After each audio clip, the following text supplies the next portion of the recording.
ルギーこすら全てののという少女に気まぐれな登場夏が寒から着々とする会いに行きたい方ですか本日東京一帯の空には警報級の悪作品が降るようです白昼堂の駅のホームではたくさんもの現実感が彼の背中を線路の家蹴落としてる一人一人の命がエンタメのようにさも織り込む印みたいに消しカスとなってローキーコンテンツの犠牲となるさあ喧嘩しようぜ喧嘩しようぜインプレッションしてあげたいのぶっ飛ばしてさあ喧嘩しようぜ喧嘩しようぜ正当性の手を止めてくっつけろ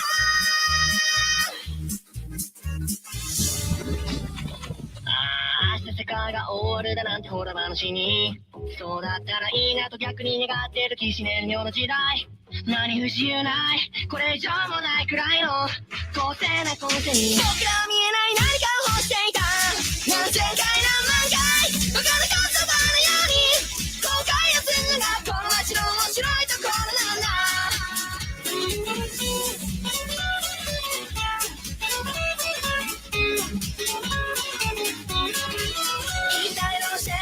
未来図ってマニュアル本には最終用なすべの当選設計がなされてないんだよだから人は野蛮な狂気を振るうしそれは至極当然の通りバグまみれの人類のデバッグはいつ終わるさあ喧嘩しようぜ喧嘩しようぜセンセーションなんかばっかりぶち込んでさあ喧嘩しようぜ喧嘩しようぜ一切が最後から捨てていこうぜうっせえもんはもうないさ愛される身分でもないよ終戦に及んで助けてない防衛戦幼さとかいう気持ちをただあくまでこっちする僕ら少年を生かした登場なんか滑稽な衝動戦だ一生懸命なこのスカイ戦そのままお山の大将やったらいいさ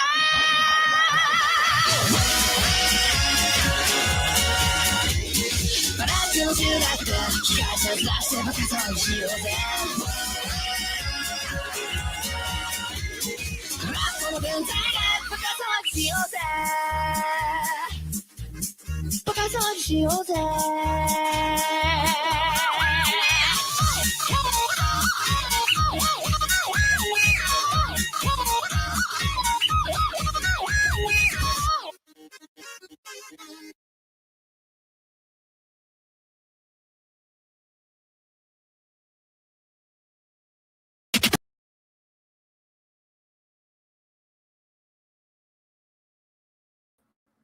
Good morning. Yeah, I guess Mash started that, posted that up there I just had time. Oh, I've got that volume up, but let me turn my volume down on this so that I don't blast myself out. All right.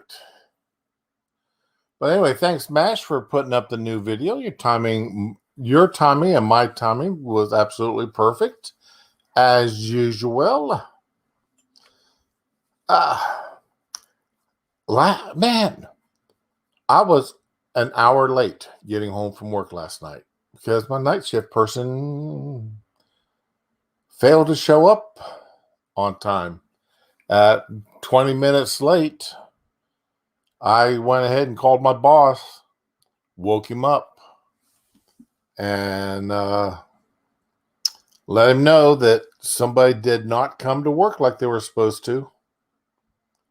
And he was like, well, did you call them? And it's like, well, I don't have I don't have that person's phone number to where I can call them. And so, I mean, he got into work quickly, but it still just screwed me up as far as my time and getting out of work and then getting home. So that made me late waking up this morning. I just could not get out of bed. But anyway, Today's stream tile, the past, the present, and the future. We're going to be bouncing around with this here a little bit. The past and the present of what's happened in the past, what's happening now, and what are we looking forward to here in the future.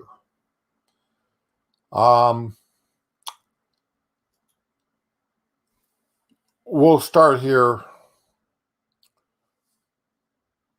I can remember going to school during a time frame when it was question authority. Everybody, that was the password. That was the theme of the day, question authority.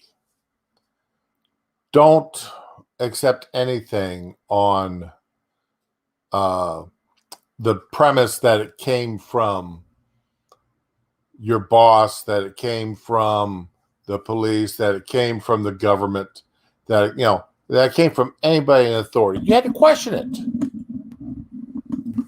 Remember those days? Question authority. Well, some of you are probably too young to remember those days, but question authority. What was the theme of the day? Trust no one over 30. Yeah, Dar, that was there too. And when you got to college, the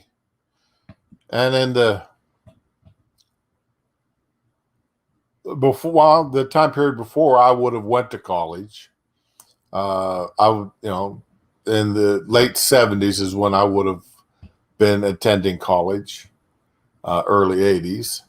It was rather radical of the schools at the time. The left-wing philosophy was still rather new still. I mean, because it's from the 60s when they, the tune in, turn out nonsense. And yeah, Sean, if it comes from the government, it may most likely be a lie, or at least a fudging of the truth. And we've got a lot of things, that seems like it's coming full circle. We all know at one time, or at least, it was not unusual at one time for the outcast professor in the 1950s and 60s was that very liberal teacher, very liberal professor. Tune in, turn on. Okay, that was it. Tune in, turn on, drop out. Thank you, Dar. And Dr. Timothy Leary, yep. And now it's just the opposite. Your radical professor at the college is the conservative professor, the one who isn't towing the liberal line. That's the conservative. That is the radical professor, the one who's questioning the liberal policies.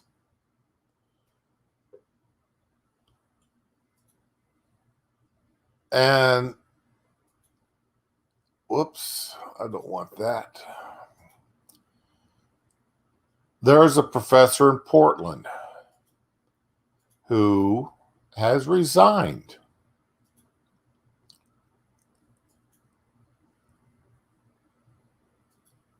Okay, so yeah, that's the. And this is from Substack. My university sacrificed ideas for ideology, so today I quit. The more I spoke out against the liberalism that swallowed the Portland State University, the more retaliation I faced.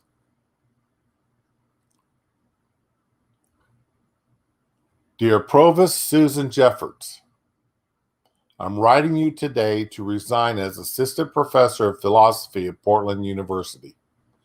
Over the last decade, it's been my privilege to teach. My specialties were critical thinking, ethics, and the Socratic method. Well, right there was his problem. he was attempting to teach critical thinking. Critical thinking requires you to question standard ideologies, your standard rules. It causes you're required to, think out of the box. Is this information I'm being presented factual? I teach classes like science and pseudoscience, the philosophy of education. But in addition to exploring classic philosophers and traditional texts, I've invited a wide range of guest lecturers to address my classes, from flat earthers to Christian apologists. Now, that's a term I have not heard before. And I wanted to look up what exactly a Christian apologist was. And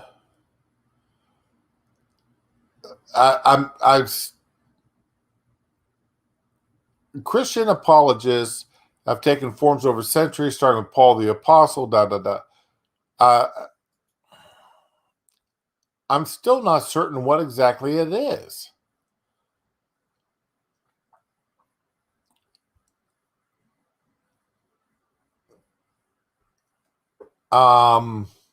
It sounds, if we want to get it, and maybe I'm mispronouncing it too. That's why I'm not understanding, because I'm looking at it and it's apostic. So that may be why I'm confusing myself in it. Anyway, even though the apologists are to global climate skeptics to Occupy Wall Street advocates. So he's had a pretty wide range of people that he brought in to talk to his classes, and they weren't left wingers. They weren't all right wingers. They look like it's gone the spectrum. I've invited these speakers not because I agreed with the world views, but primarily because I didn't. From these messy and difficult conversations, I've seen the best of what our students can achieve, questioning beliefs while respecting believers. Now, and that's the important thing right there in this. You can question somebody's beliefs and still be respectful. And that is an art that is lost today. If you disagree, if you want to question somebody's beliefs, particularly if you want to question the beliefs of somebody on the left side of the aisle, you are likely to be handed your head, quite literally.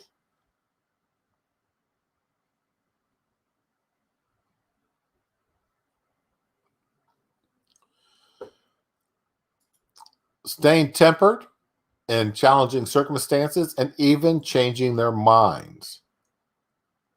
So, that's a pretty, if he's been able to achieve that in his class, questioning beliefs by being respectful, not losing the cool, yelling, screaming, cussing. Excuse me. And as far as changing minds, that's not that shouldn't be a goal of any professor, to cause somebody to change their minds. But if it happens, then that's just showing where a good professor, or that just shows the outcome of the logical and even temperedness of the discussions. I've never once believed, nor do I now, the purpose of instruction was to lead my students to a particular conclusion. Again, that's, critical thinking, good professor here. He's not indoctrinating. He's trying to teach his students, which is the purpose of a college course, to think for themselves. But Okay, I'm going to go a little bit quicker here. But brick by brick, the university has made this intellectual exploration possible, is transformed from a bastion of free inquiry into a social justice factory where the only inputs were race, gender, and victimhood, and whose only outputs were grievance and division. This has been being said about schools for a long time, at least the last 10 years. And it's getting worse. In fact, it's even now, as we know, infested the military academies, which is the last place it could have infested. But it's now there with the critical race theory, white rage, and such being taught in the universities or in the academies.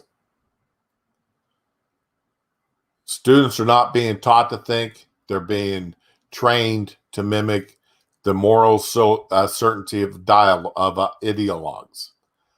Faculty and administrators have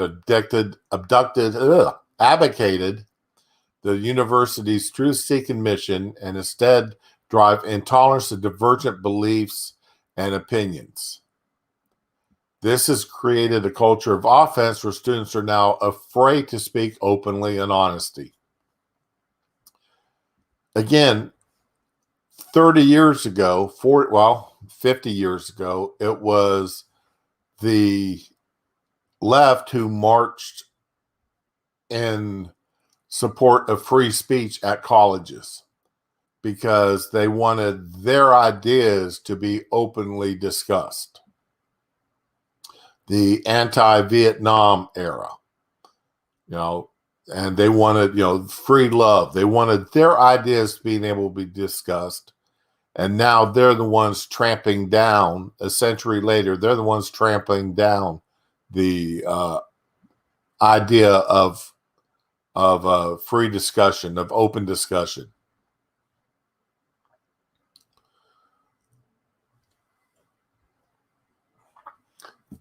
Students are refusing to engage different points of views. Questions from faculty diversity trainings that challenge approved narratives are instantly dismissed.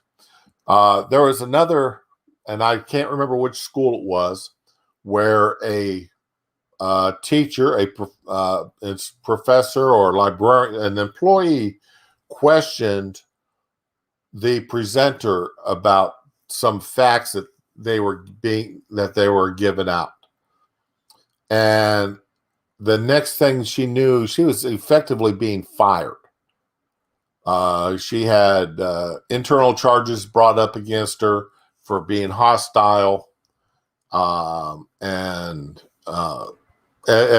she effectively was fired from her position there at the college.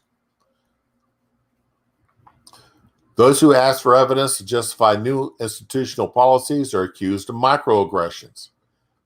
Yeah, you want to shut somebody up, accuse them of being racist.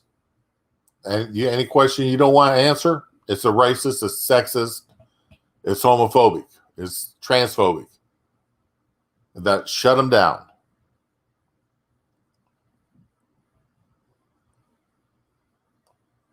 And professors who are accused of bigotry for assigning canonical texts written by philosophers who happen to have been European and male.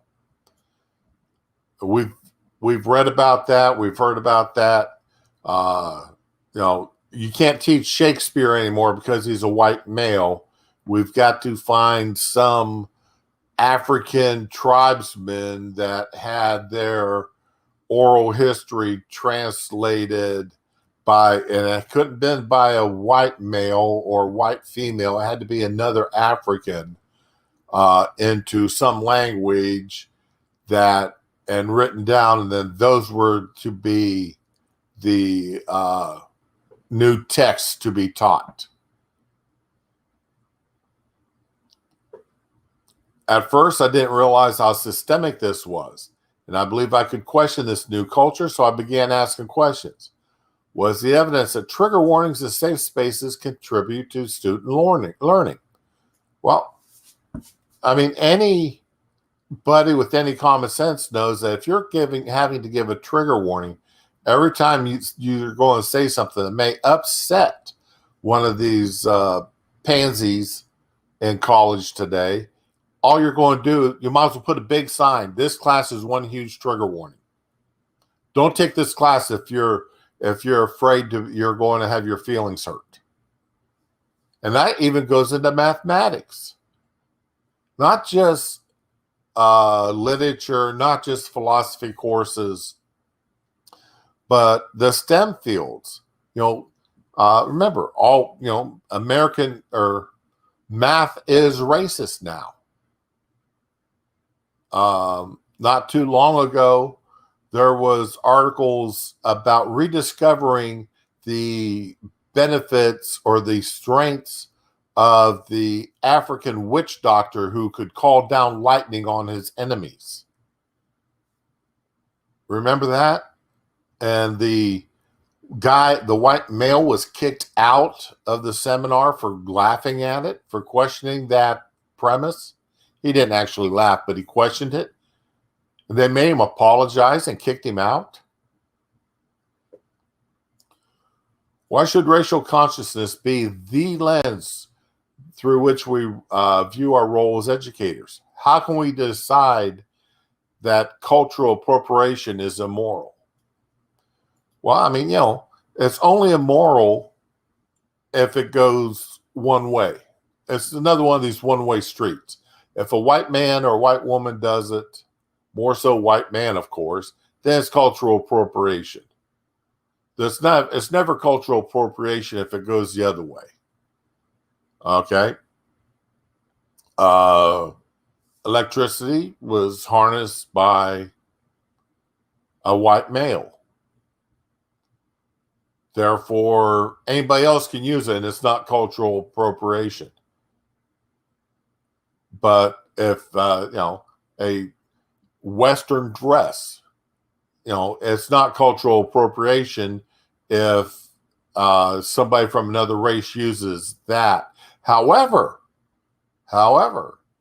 if you like to wear kimonos, or if you like wearing, the serape, or if you like wearing anything else from another culture, and you're a white person, then that's the most evil thing in the world you could do. If you like drinking Jose Cuervo instead of another brand of tequila, you're culturally appropriating that tequila.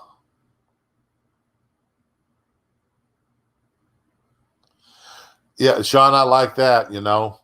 Put up a sign in this class contains no trigger warnings because they are stupid.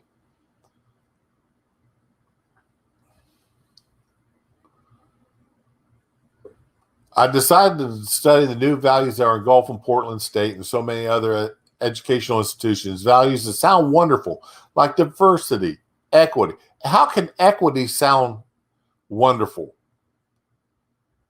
Huh? Equity does not sound wonderful. That can't be wonderful. Equality, yes. Equal opportunity, yes. Not equal outcomes. And inclusion. But, again, inclusion, let's see here. You can have an all-female club, but you can't have an all-male club. You can have an all-black club, but you can't have an all-white club. You can have, a Hispanic club, but you can't have a European club. So again, it's not inclusion, it's segregation, but it's self-segregation.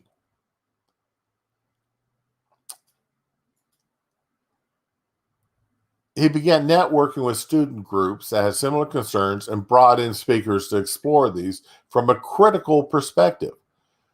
And so he was trying to do what he wanted. The more he spoke out, the more retaliation he faced.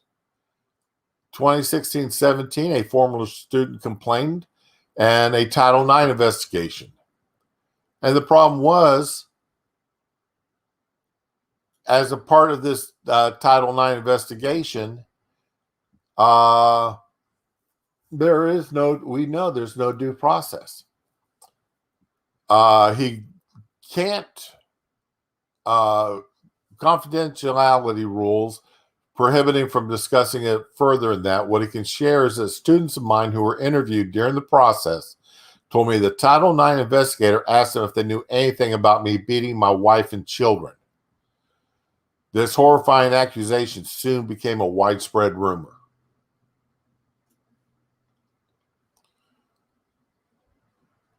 The final results were revealed in 2017. Here are the last two sentences. Global diversity and inclusion finds there is insufficient evidence that he violated the prohibited discrimination and harassment policy. All right. However, GDI recommends he receives coaching. If he didn't violate anything, then what coaching does he have to take? That doesn't make sense.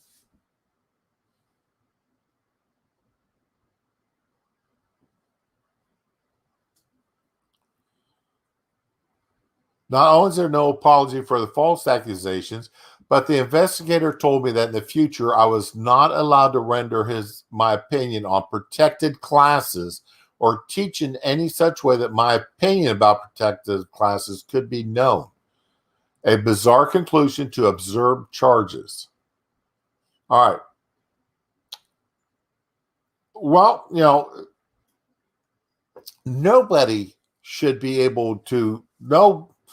Again, these are college professors. So are their opinions about things going to be more freely expressed within reason than, say, at high school or elementary school? Yes. Because they're there to instruct the student. They're there to bring new thoughts and ideas to the students. But there's a difference between exposing them to new ideas and indoctrinating.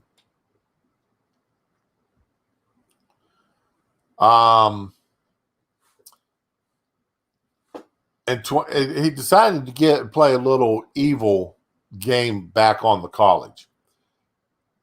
He co-published an intentionally garbled and peer-reviewed paper that took aim at the new orthodoxy, the conceptual penis as a social construct.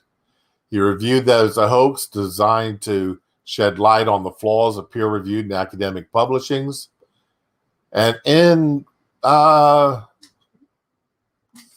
revenge, started getting swastikas written, drawn with his name under them, and bags of feces being left. But the college didn't do nothing. The university did nothing about it. And when it did act, they acted against him. He did so. He pulled some other prank articles. I think we read about some of these or heard about these a year or so ago. That they all but one was actually peer reviewed, and then him and a group of people, they actually got a bunch of them peer reviewed. And then at the last minute, before the last one could get peer reviewed, they admit the whole thing was a hoax. That one of them was they took part of Mein Kampf, dropped out any references to Jews, and inserted in white men, and it was praised. Another one he talked about here, where they compared dogs on leashes to putting men on leashes. Let's see here. In March of 2018, a tenured professor interrupted a public discussion he was holding with author Christina Hoff, Brett Weinstein, and Heather Haying. And we know all three of those names. we all know triggered a fire alarm during a conversation with Carl Benjamin, that Sargon of Akkad.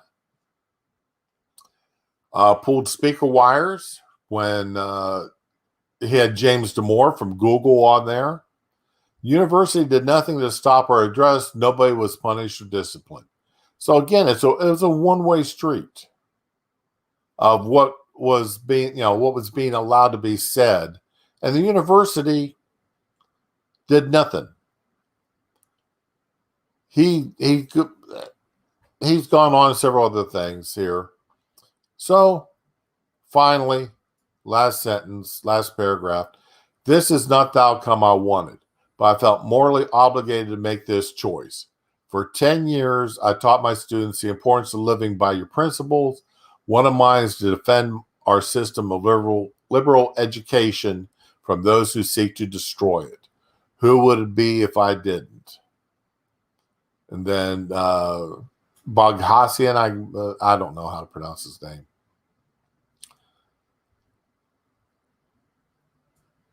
In reading this, it's evident that Portland University and so many of our universities today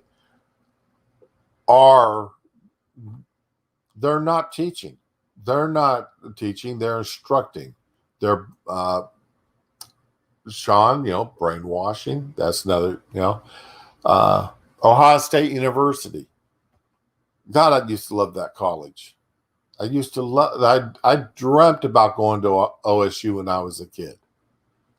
Being a Buckeye during the Woody Hayes era of football, sitting there watching the Ohio State games with my dad and watching Woody Hayes and I wanted to go to Ohio State. I wanted to wear that Buckeye on my chest.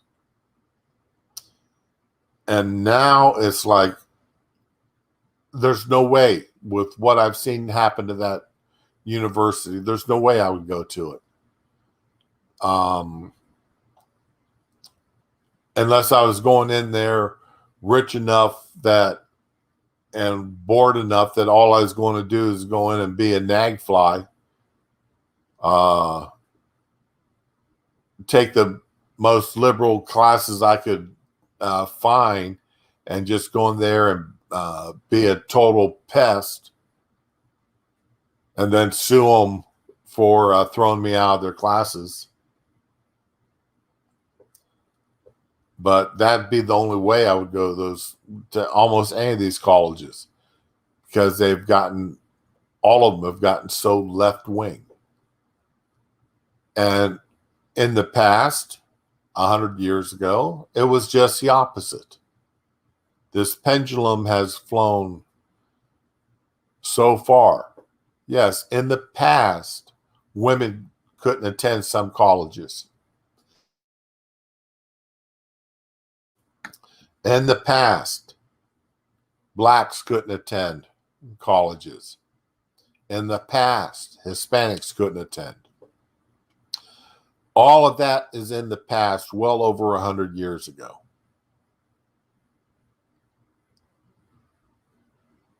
Now they're making it, white men are actually the minority on most colleges and universities today.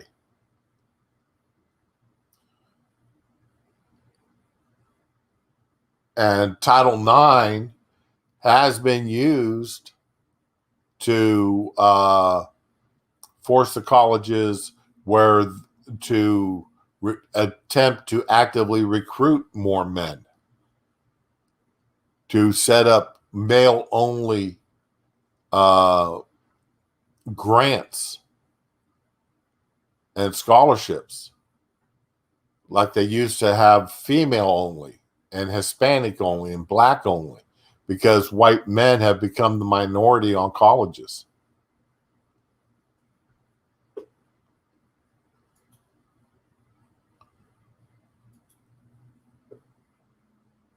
So, and jumping away from colleges here for a little while. In the past, we used to have a thing called tornadoes. And we all know what tornadoes used to be. You know, them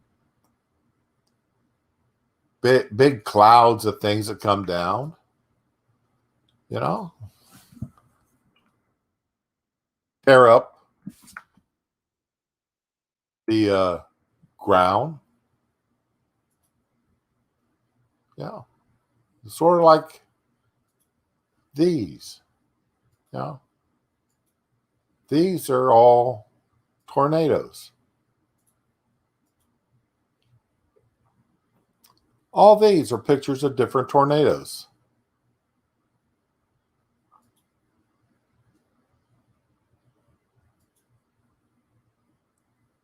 You know, most of us have seen these. I mean, watch Wizard of Oz. You'll see tornadoes. You got the Storm Chaser movie. You know, it's about tornado chasers. You know, these are tornadoes. Amazing things, amazing things. But that's what they were in the past. You know, they were tornadoes in the past. At least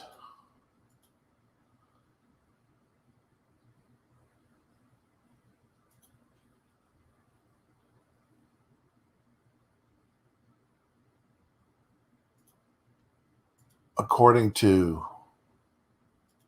our president. You know, the looks like a tornado. They don't call them that anymore.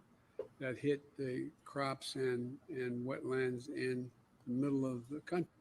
What was that he said? You know, the looks like a tornado. They don't call them that anymore. It looks like a tornado, but they don't call them. What do they call tornadoes now? Does anybody know? I hadn't heard of a new term out there for a tornado, but you know, in the past they were called tornadoes, but not anymore. Lands in the middle of the country and Iowa and Nevada, and I mean it's just across the board. And you know, so you know, here's the present. In the past, they're called tornadoes. But according to Biden, that's not what they're called anymore. I haven't been. Oh, well, that was as loud as I could make it.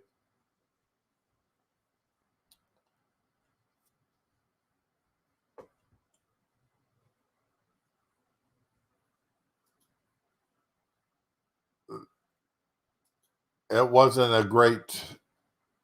I agree. It wasn't a great audio.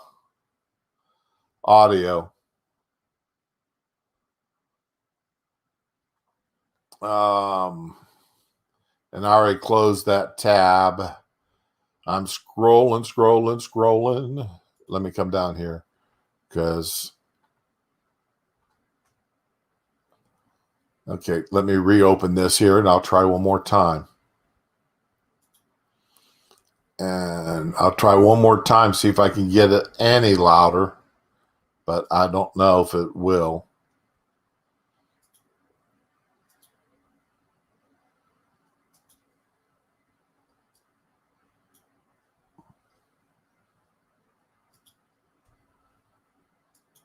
that hit the crops and wetlands in the middle of the country and Iowa and Nevada, and I mean it's just across the board.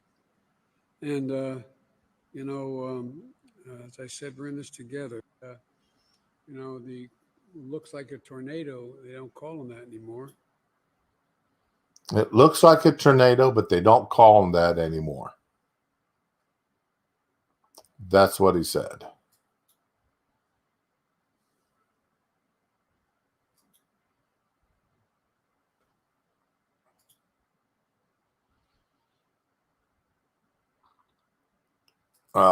Let's see what I can do here. That hit the crops.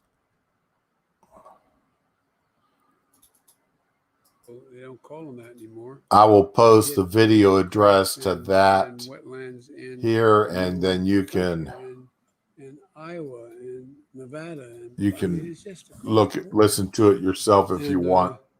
As I said, we're in this together. I don't know if you heard that or not It that looked time. like a tornado. They don't call them that anymore. That hit the crops and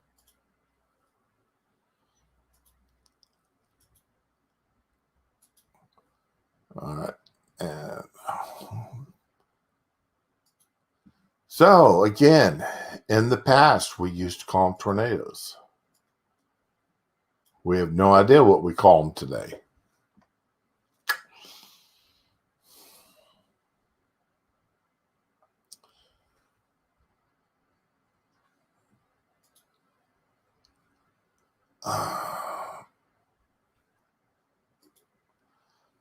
Okay. In the past,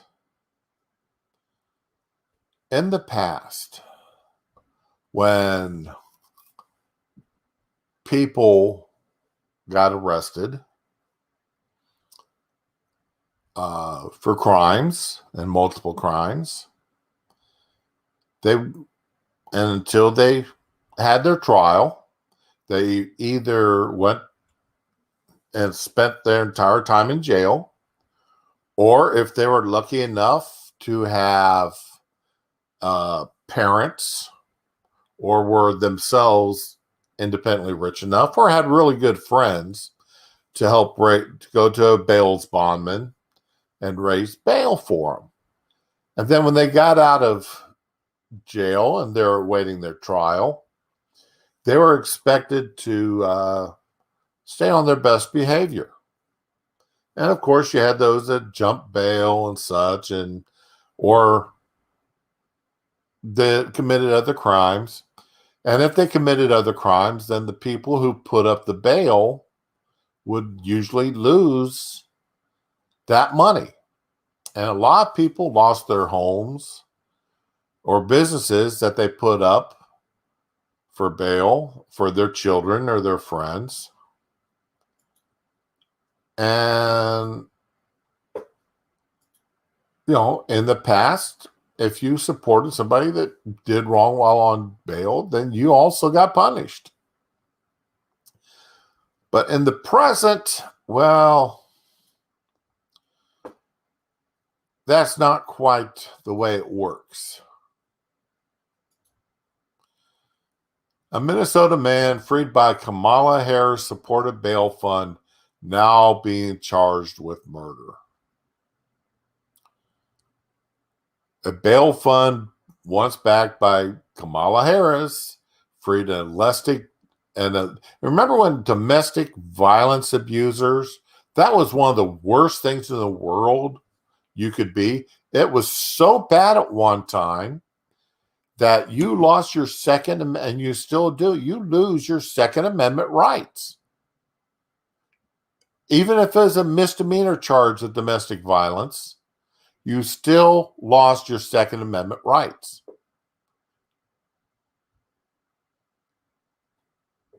That is the only misdemeanor that I am aware of that you can lose a constitutionally guaranteed right over. You don't even lose your right to vote over domestic violence. But this gentleman, George Howard, he's in jail on domestic violence charges.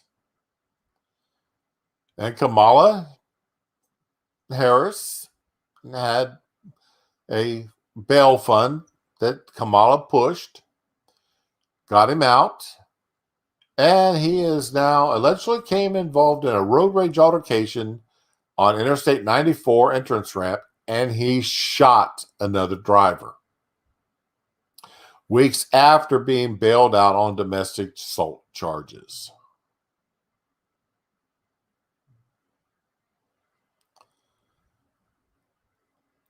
The Minnesota Freedom Fund,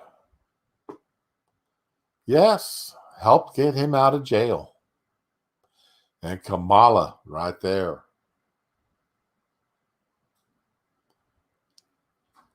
This is what happens when you support criminals, when you support those destroying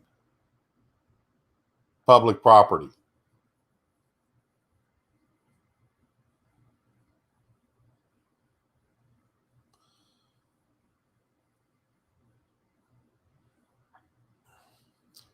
Harris had been out on an $11,000 bond with the domestic violence case. That is when the Minnesota Freedom Fund bailed him out. On August 29th, 23 days later, he's charged with 2 counts of second-degree murder.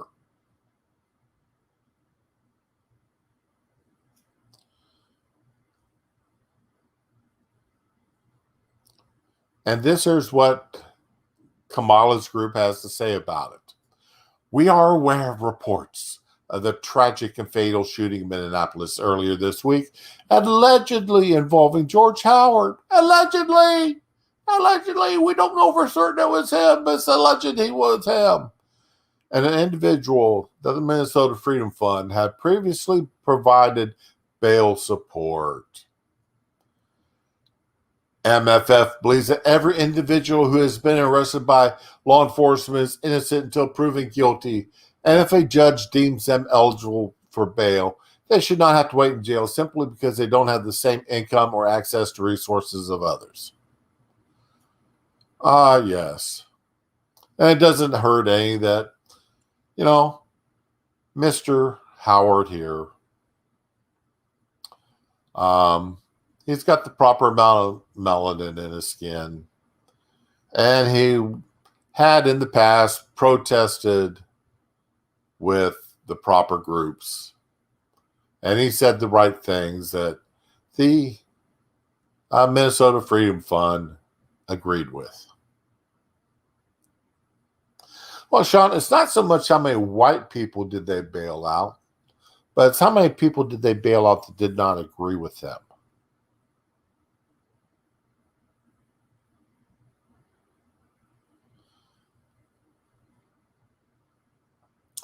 Under new leadership, the MFF has implemented changes to its policies and procedures and will continue to assess them to ensure we're being responsive to the safety and needs of our community. Again, this gentleman was in jail for domestic violence, and they let him out. And not too long ago, and still to today, domestic violence is such a heinous crime that you lose your Second Amendment rights over it. They even made it retroactive. Prior to when that law came into effect, it was made retroactive, which, it says it's illegal and unconstitutional to make crimes and punishments retroactive. But, domestic violence is such a heinous crime that it was granted an exemption on that. So there's the past and the present colliding once more.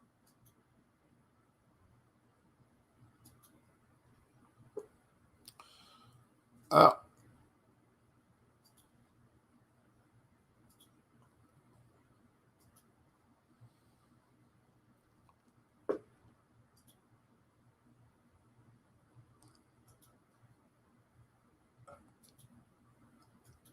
let's take a look here. In the past,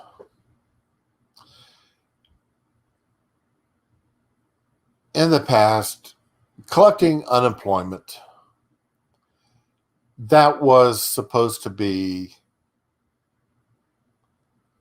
a way of helping you hold yourself together until you found another job. It wasn't meant to be a lifestyle. It wasn't meant to be long-term. It wasn't meant to be a way that you supported your family for years on end. Well, good morning, Mass Creation. How are you doing today?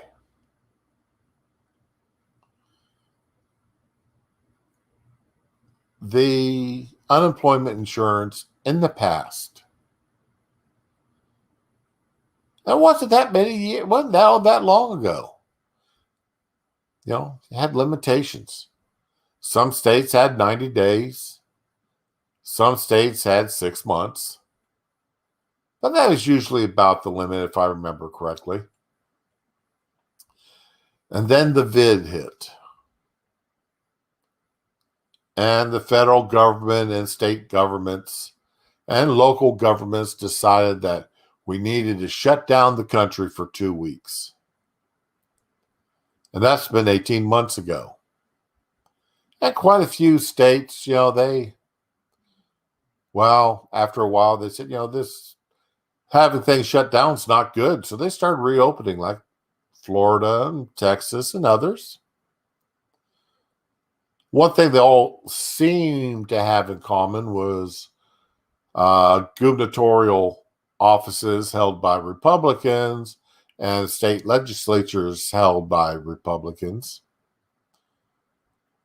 That wasn't the case in all of every state, but it was a fairly common denominator.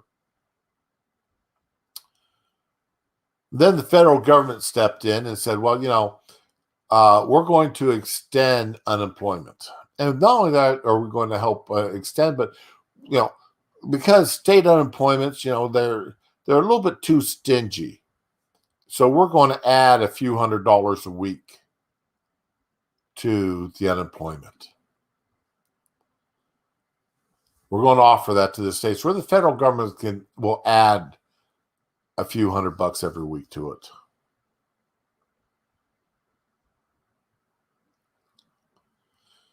Now, did you culturally misappropriate that siesta?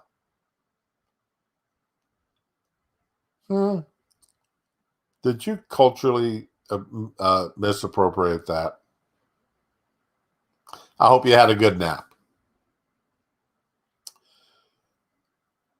But a lot of states, they're, now, millions of Americans are losing their unemployment benefits. And, businesses are open. Got help wanted signs out everywhere. I mean, really a lot of help wanted signs. It's gotten so bad that some businesses are going to other businesses that make it their business to bring in people from out of country, like Jamaica and Mexico. Bring people in on work visas, and then they hire them out through them. And then the people, they're here for 6 months or so on a work visa. Then they go back to their home country with what money they've earned, which is less than minimum wage. But, what the hey? They came to the United States. They've taken a lot. They've earned some money, and they take it back to their home country. Well, Ted Cruz seemed to upset some people because, people out there crying that, their minimum wages or their unemployment insurance has run out.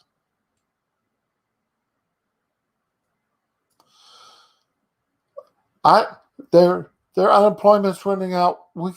I can't support my family. Oh no. Oh no. I still got a place to live for free in some places because they're not allowed to evict me because I haven't been paying my rent for 18 months. But I can't, I may have to cancel my cable and I may have to cancel my cell phones and, my internet access. I'm going to have to get rid of that because, I don't have any money to pay on that. Well, Ted Cruz had a response to him. He just, ABC, kicked out a tweet, jobless Americans have few options as benefits expire. And Ted Cruz, he did what he's good at. He put out a flat right statement, get a job. There are millions of vacancies in small businesses across the nation desperate for workers. Oh, what in the devil did I just do?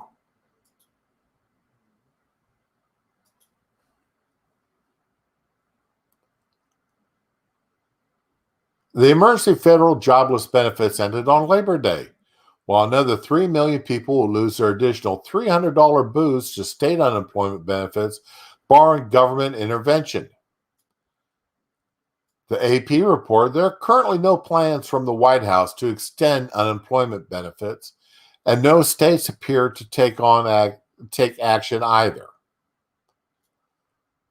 Weekly applications for jobless benefits hit a new post-lockdown low ending August 28th, with the seasonally adjusted initial claims for unemployment totaling 340,000, falling by 14,000 from the previous week's revised level.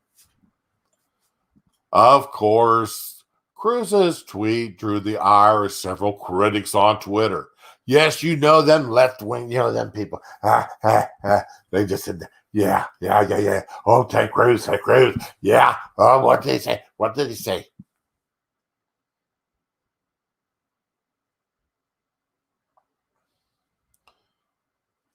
There are millions of vacancies. What did he have as someone? Molly Jong fast. I wish someone would take yours. Well, there's always that opportunity. Somebody can always take his job. All you got to do is win the election.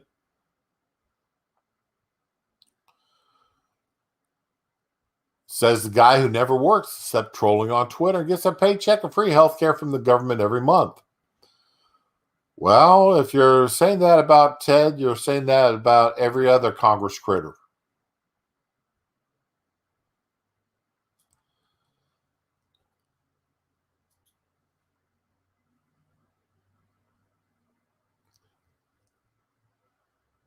If only there's some kind of job that paid $174K to tweet and fly Cancun when your state was in a crisis.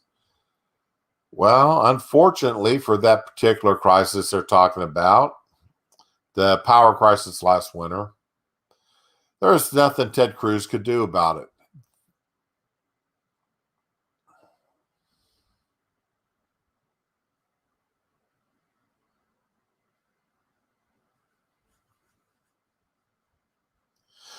Sean, I wouldn't be surprised if that actually wasn't the correct numbers. That wouldn't surprise me. I know when I drive into work every day, there's help wanted signs at nearly every business I pass.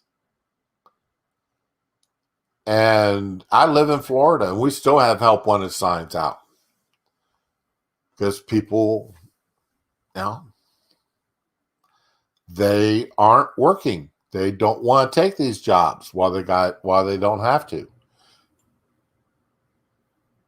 And while Florida is one of the states that reopened, and Florida is one of the states that started refusing the federal $300 weekly handouts, we still have people who are not refusing to go back to work.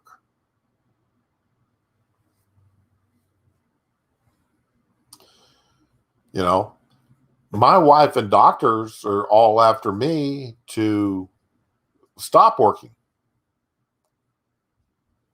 And I suppose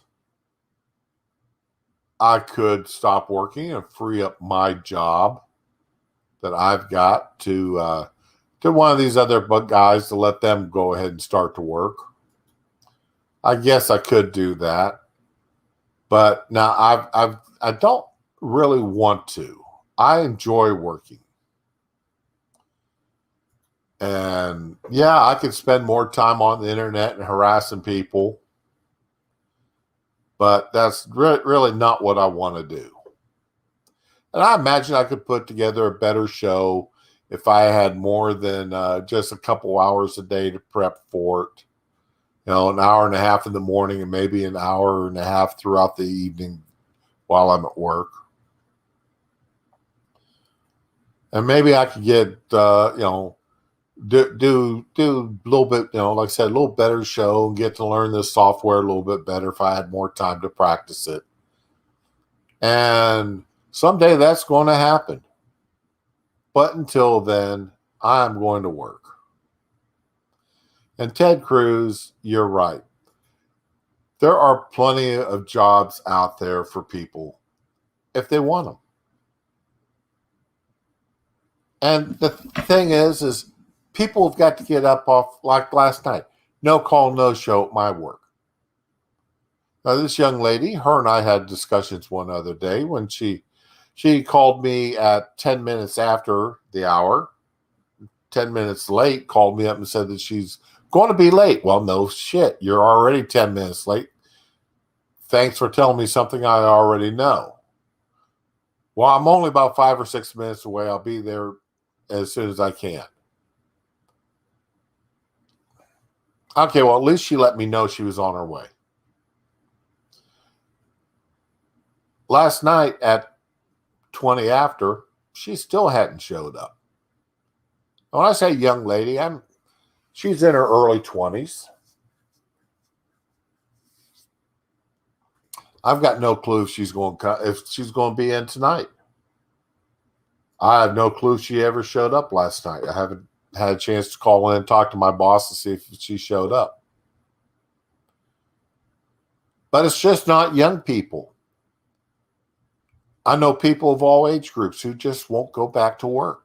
They're milking it for every, I've had people tell me, I've turned down government aid. And they're saying, you're stupid. You should have taken it.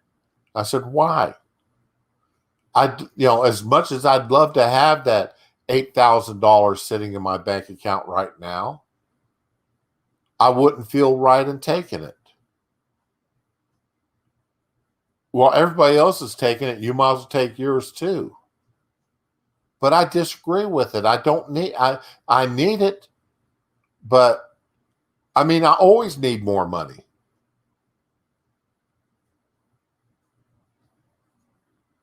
I haven't earned it.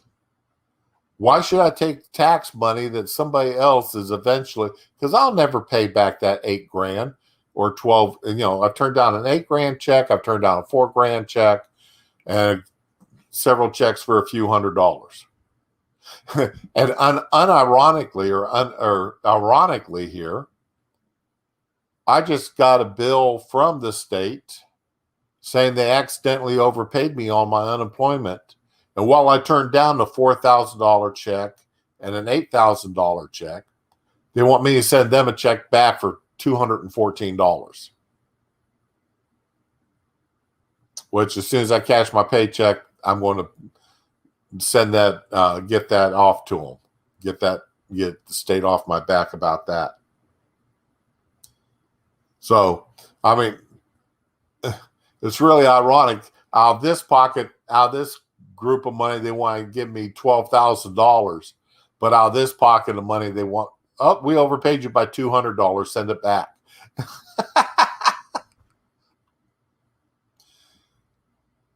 This COVID mess has really screwed things up, and the government response to it, our country's response to it, and the world's response to it. Sean, you say there's no work ethic anymore. Yeah, there is a work ethic, and it's not all people. My son, God bless him, and I'm hoping that he's going to learn from some of my mistakes. My grandson's turning 3 here in a few months,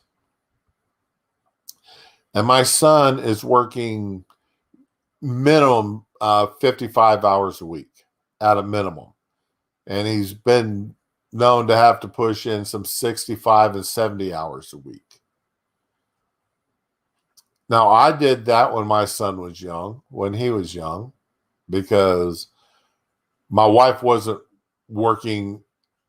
earning as much as she is now, and in order to pay the bills and keep the house and everything else, I had to work 2 jobs. But I missed a lot of things. And I missed a lot of parts of his childhood that, do I wish I had seen? Yes. But at the time, I just did what I had to do. And I'm hoping that he learns a little bit better work-life management than I did. I don't think so. I think he's pulled down. But, his work ethic is for a young man in his mid-20s, late 20s. He's one of the hardest working young men I know of that age group. So it's not totally gone. And I'm so proud of him and the work that he has done. And how he's supporting his family.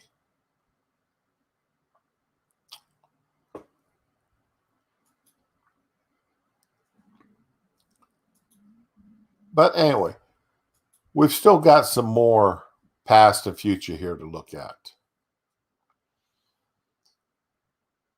In the past, Project Veritas, in the past, they got some of their CNN's people to talk to their undercover agents. And one of them one of the engineers said that as soon as the COVID stuff starts dying down, then CNN and the administration is going to start pushing the climate change. And, as the new scare factor and for pushing through the Democratic agenda. They're going to milk the COVID for all they can milk it, and they are. They're doing a great job still milking COVID. But a lot of people aren't as scared of COVID as they used to be. So now they're starting to have to look to other things, something new to scare people on. And this year, the past couple of months have been really rough on weather. And there's some new weather coming in this coming weekend. And looks like I'm sitting in the crosshairs of this new weather front coming in off of the Gulf of Mexico. But so now, climate change is the big issue. And well, Joe, he's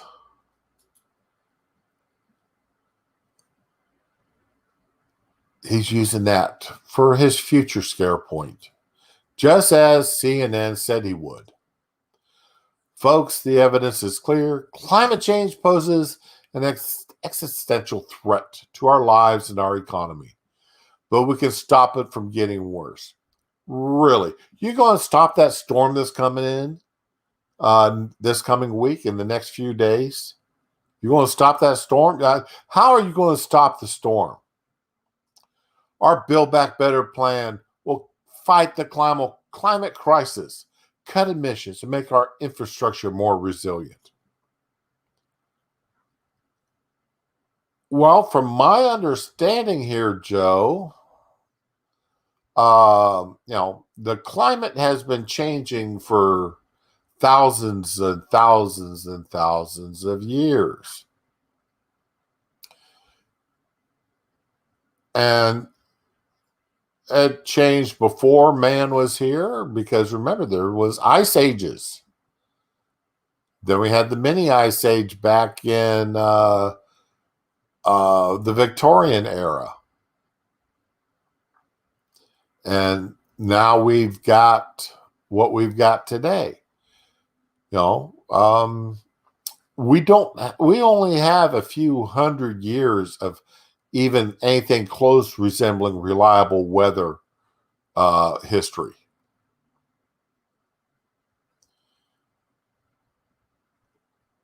And we're not going to be able to do anything to change what climate change is going to do. That's not going to happen. Now, are there things we can do to make our lives better? less dependent on petroleum, especially foreign petroleum? Yes. But you're not going to show us anything that's going to actually do anything on climate change. It's not going to happen, Joe. All you're going to do is try to scare people into your communist. I think it's Monkey that said it. Let me look at this again.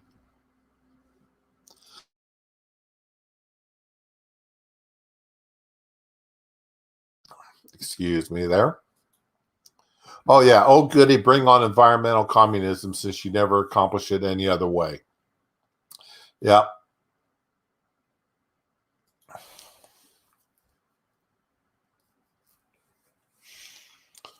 The past, the present, and the future. Climate change happened in the past. Climate change is happening now, and climate change will happen in the future. And you still haven't shown where man causes climate change, because your scientists haven't.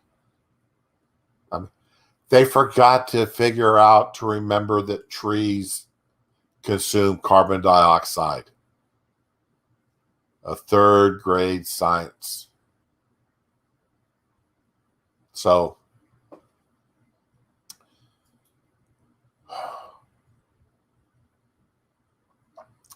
but Biden, of course, in the past, Biden, he was a fairly eloquent speaker. I remember watching him had the Thomas Clarence hearings. I was laid up after knee surgery and stuck in bed because they'd done a spinal block, so I couldn't move out of bed prior to doing the knee surgery. And if you are part of that 5% of the populace, all right, Sean, you have a good day now. Enjoy.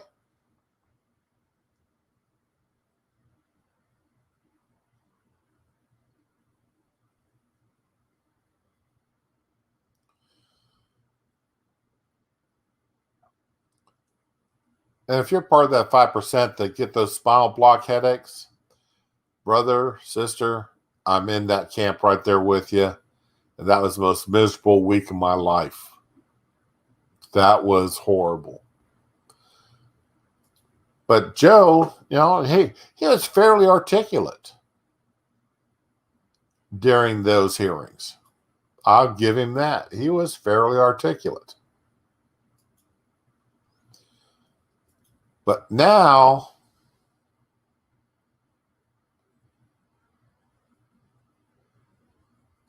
it's not quite the same thing.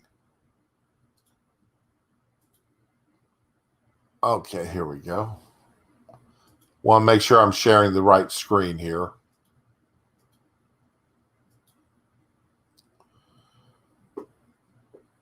Joe Biden often thinks he's his own best messenger. Many people in his own White House don't always agree.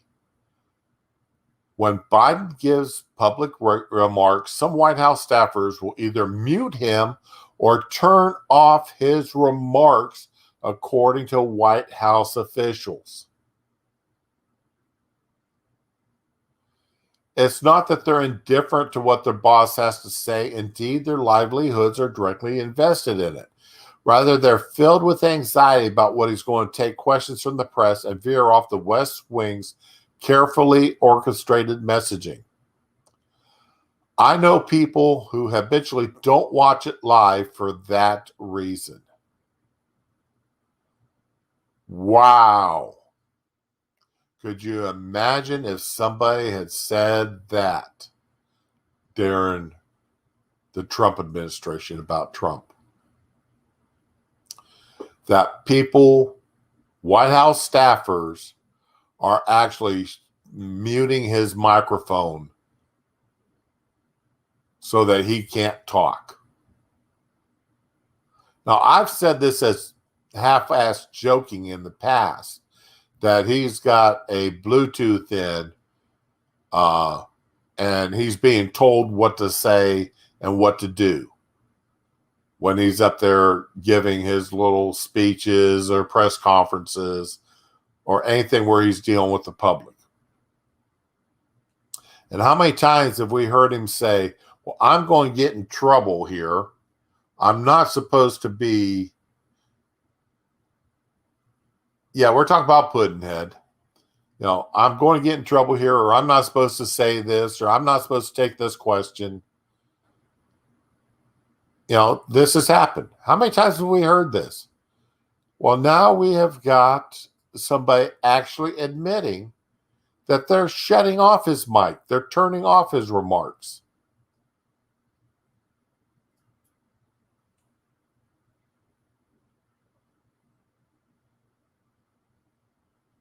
What is that about? The past, the present, and the future. In the past, our president was the president. The present, we've got a president, but is he really the one running the country? There is no doubt under Trump that he was speaking his own mind and nobody was controlling him. Now, did they have the deep staters that were doing everything they could to thwart him? And we even got admission now that generals were lying and intentionally disobeying his orders.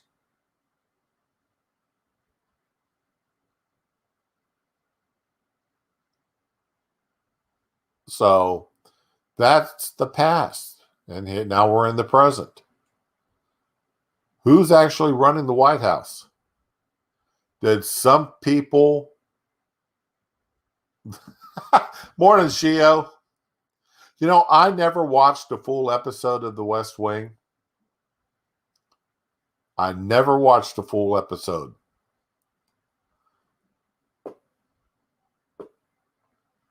But in the past, you know, there were some questions on occasion, such as when it came out, you know, that people within the administration, some lifetime B-rats were disobeying and slow leaking and doing everything they could do to thwart the Trump administration's policies and directions and directives. But there was never any doubt when Trump got up in front of the microphone, he was talking for himself. There was nobody controlling what he was saying. Both good and bad, it was there. But now we've got people admitting that there's people in this White House that shut off his mic to keep him from talking. And he's said more than once that he's going to get in trouble for talking.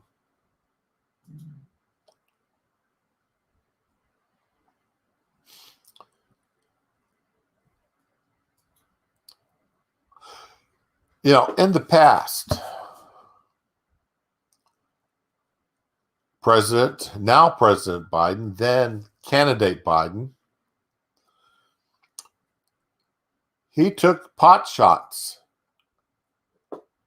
and gave speeches about how poorly then President Trump was treating the COVID crisis.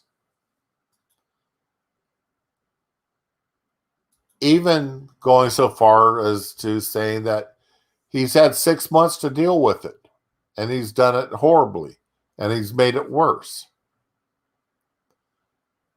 While Biden has now been in office 8 months.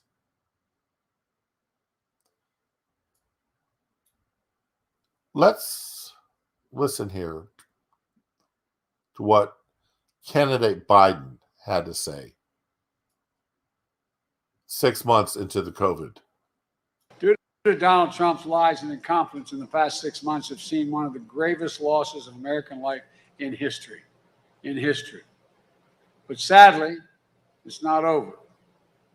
As awful as the past 180 days have been, the next 90 days could be twice as bad. Trump panicked. The virus was too big for him. All his life, Donald Trump has been bailed out of any problem he faced. And with this crisis, a real crisis, the crisis that required serious presidential leadership, he just wasn't up to it. He froze. He failed to act. He panicked.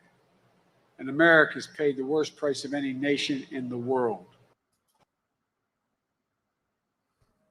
The first time that I went scuba diving. Yes. Well, President Biden, using your own standards, President Trump handed you the vaccines.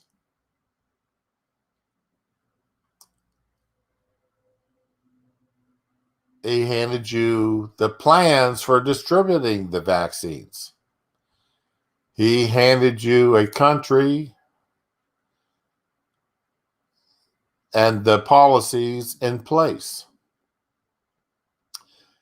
It's now been, and you've been in office 8 months. What have you done that Trump has not already done? What have you? Where's your administration fared any better against COVID that hasn't been based upon the work done by the Trump administration?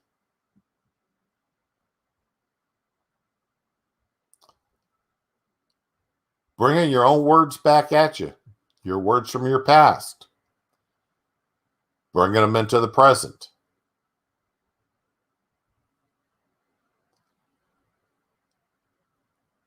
Have you done anything? Is this too big of a job for you? Is it such a big job and you are so poorly prepared for it that your staff has to shut you off, your mics off, to keep you from blabbering about something you shouldn't be saying in public?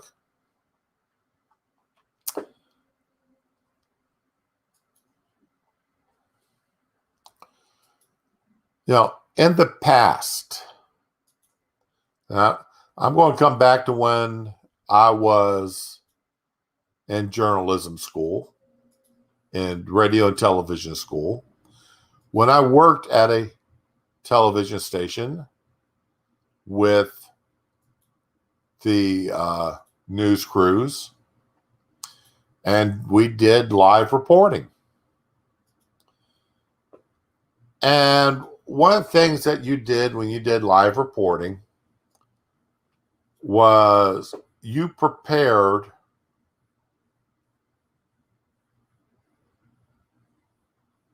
Dar, that's a question that I couldn't answer.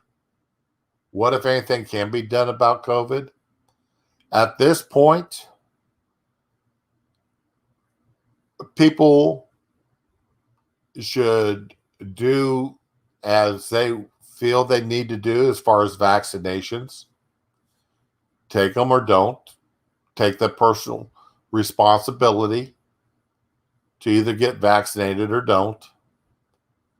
And, you've got the liberty in this country to do that. And with liberty comes risk.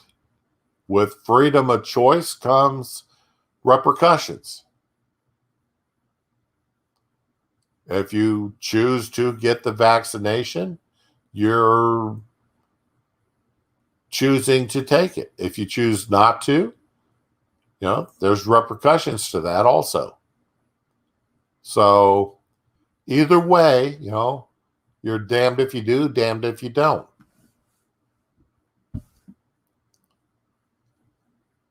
But the one thing you have to do is continue to live your life.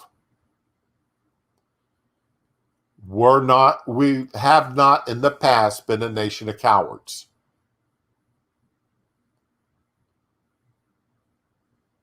What in the present, in the future, that could be questionable. Are we turning into a nation of cowards?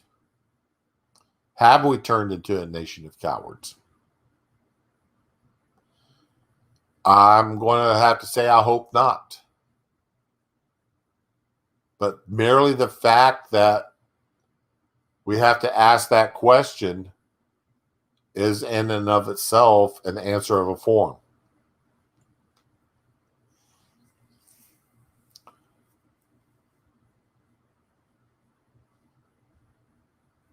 Yeah. So, but like I was saying here, in the past, when you did a live stream from as a TV network or a radio network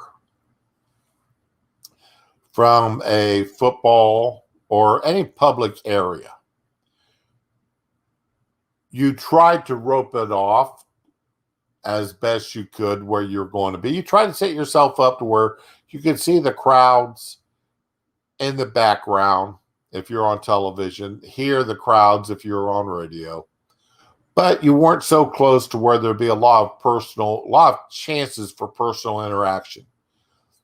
You set up barriers as best you could so that people wouldn't walk up at least in front of your camera or get so close to you that,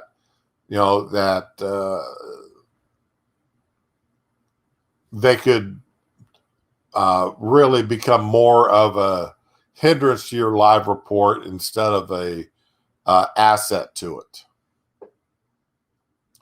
But every now and again, things happen. And you couldn't set up, or you didn't set up correctly. You wanted to get more of a audience. You wanted the energy from that live crowd real close to you. Well, in the past, you had to understand that you were risking that the individuals passing you might have overindulged in adult beverages, be a little more wild and crazy, that they'd be more willing to jump in front of your cameras to do the hi mom and the guitar pick holding salute. You got your hook 'em horns and such, different hand signs, stick out their tongues.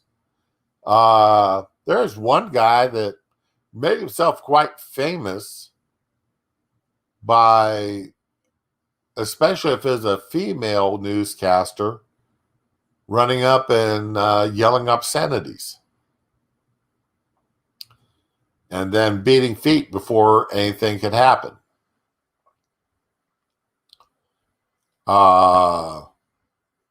And then, you just sort of sucked it up and you lived on with it, because live television, like live radio, anything can happen. And, Miss Lindsay Go here, she just wanted that perfect story at a football game. But she didn't pay attention to the fact that, she's led a rather protective life. She's young, and she'd always been taught as a young female that, she was a protected species, Well, this evidently was her first live show. And, well, it didn't quite go the way she wanted it to. Excuse you. Oh, wait a second here. What's going on? I'm not hearing this.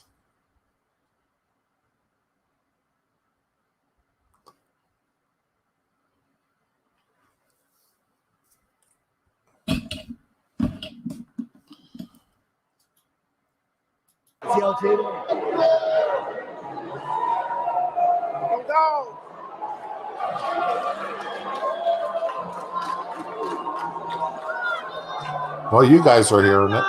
Hitting defensive slugfest, and the Dogs ran away with it. A 10-3 win here at Vegas. How long do I have? Please don't touch my equipment. Please don't. How long do I have? I've got to move. Okay, I can hear you, but I'm moving.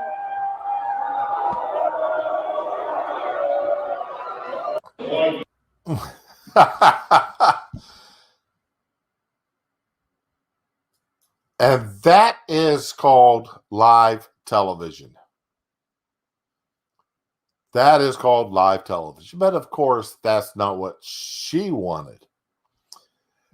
The first guy touched me as I started rolling, and that wasn't even all of it. This is so uncomfortable. Can we please respect people's space? You don't go into a public football arena like this, and you're set up in a concourse.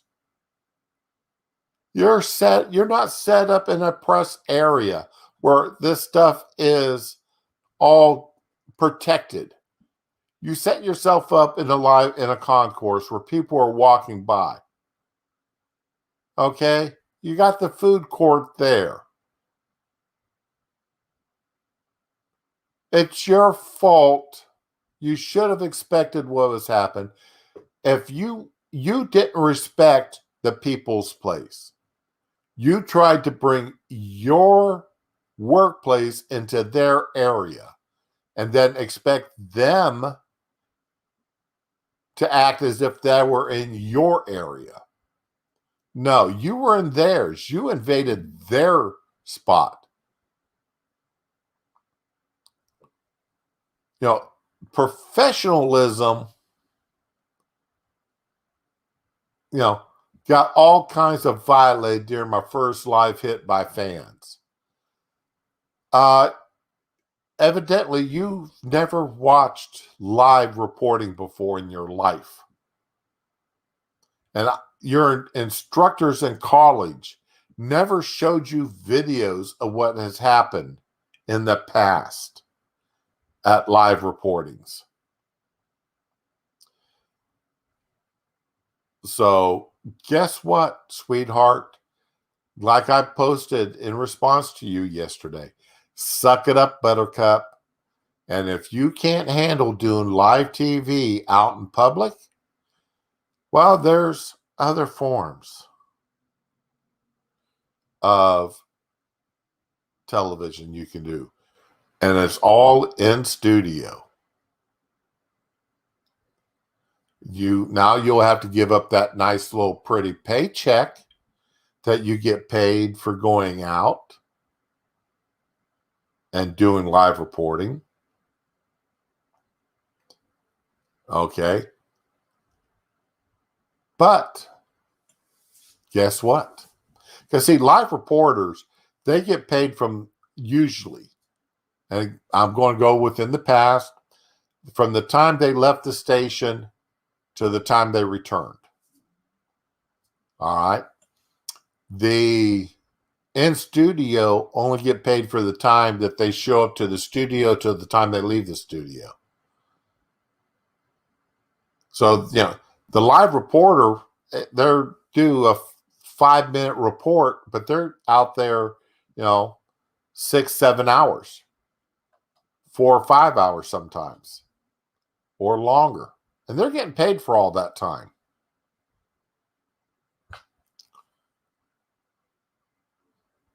So, But yeah, this poor little sweetheart.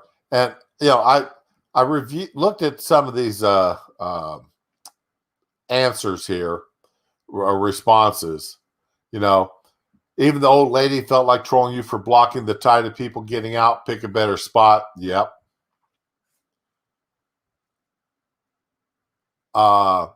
There is. I don't understand why people think because they see a camera set up, they should act irrationally. This is our job. No one comes to your job invading. You're invading their space, Miss Henry. That's what I'm loving here. Is some of the responses. All right.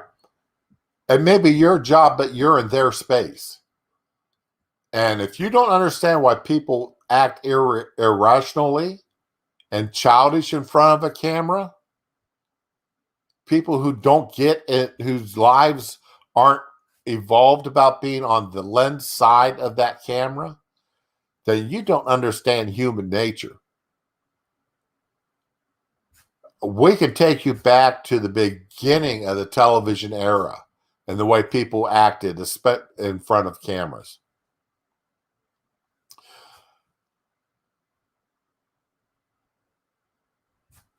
I had first of all, definitely, this one here, we know which way this is going because it's a she, her, and hers.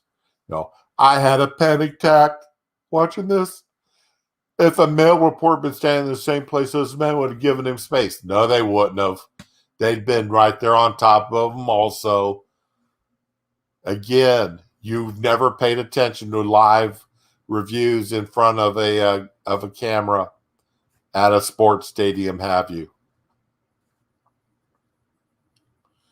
If lesbian were simply a choice, most women would look at this video of how men behave and say, girls, sign me up. Yeah. Right. And the women that were doing it,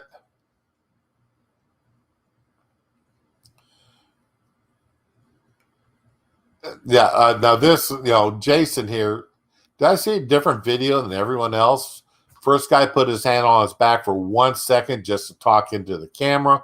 Didn't see anyone else touch her. She's been the ultimate snowflake.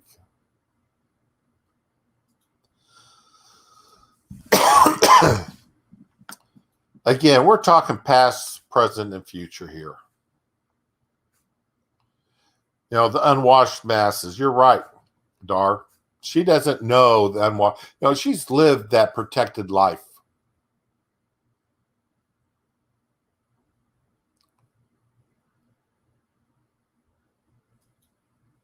So, yeah, there's... Oh. She's always had that protected life there. So, I did something here. I don't know what I did. All right, there we go. Anyway, yes. The past in this is no different than the present, and is no different than what will be in the future. You get into a crowd of people where they are not used to being in the side of the camera, in front of the cameras, and they're going to act the fool. They're going to jump in front and yell, "Hi, Mom." They're coming out of the sports stadium where they've indulged in adult beverages and perhaps overly indulged in adult beverages, and they're feeling high because they won the game. They're going to be more belligerent. And if they're feeling low because they lost the game, they're going to come out and, you're going to hear a lot of 4-letter words. So, yeah. Lindsay, go, yeah, you've got a lot to learn about human nature. And you're going to have a rough few years in television reporting if you don't grow up real fast here.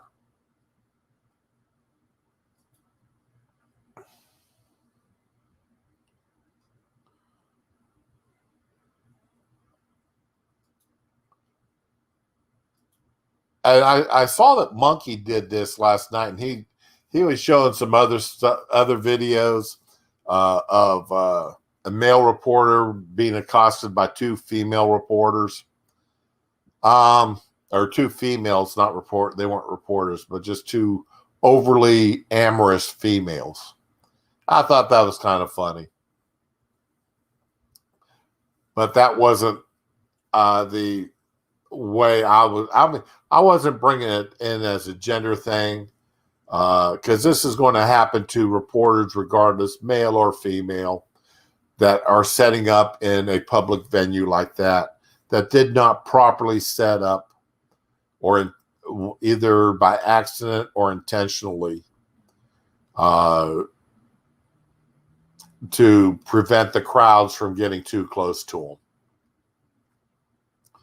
I mean, you saw it with the hurricane reporting. You see the reporter there, he's stand all hunched over like he's trying to keep from getting in the, from being blown away.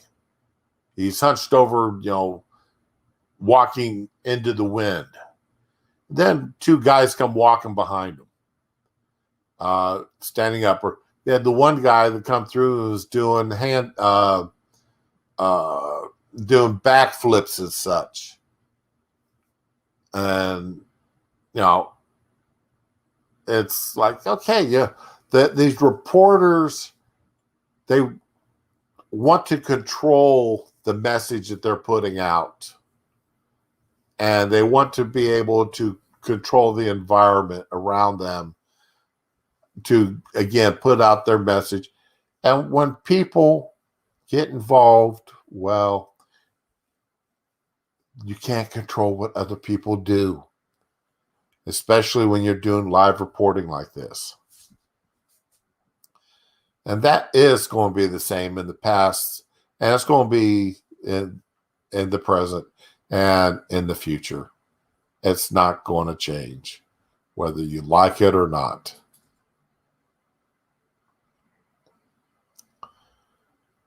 So in the past, let's see, in the past, we've had chaos. In the present, we've had chaos.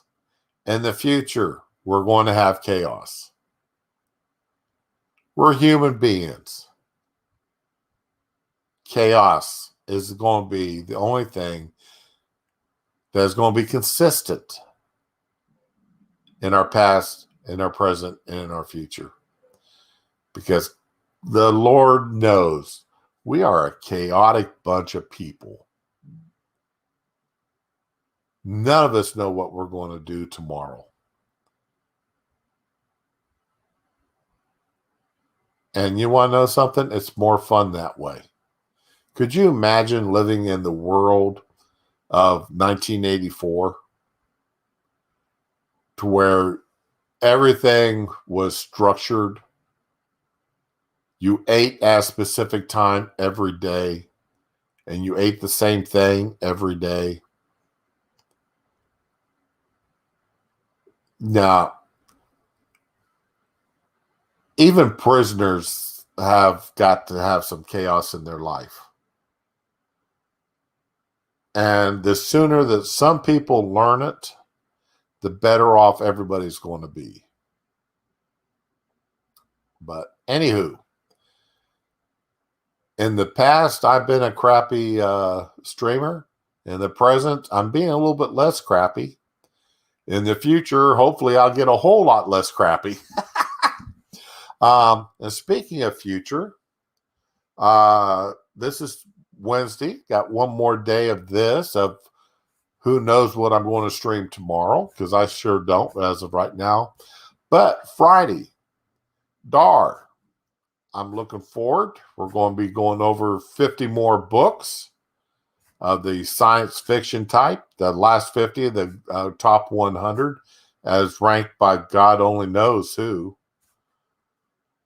And I still have not looked at that list. I am keeping it as a surprise, as big of a surprise to myself as possible. And I'm looking forward to having you on Friday morning to go over that listing with us.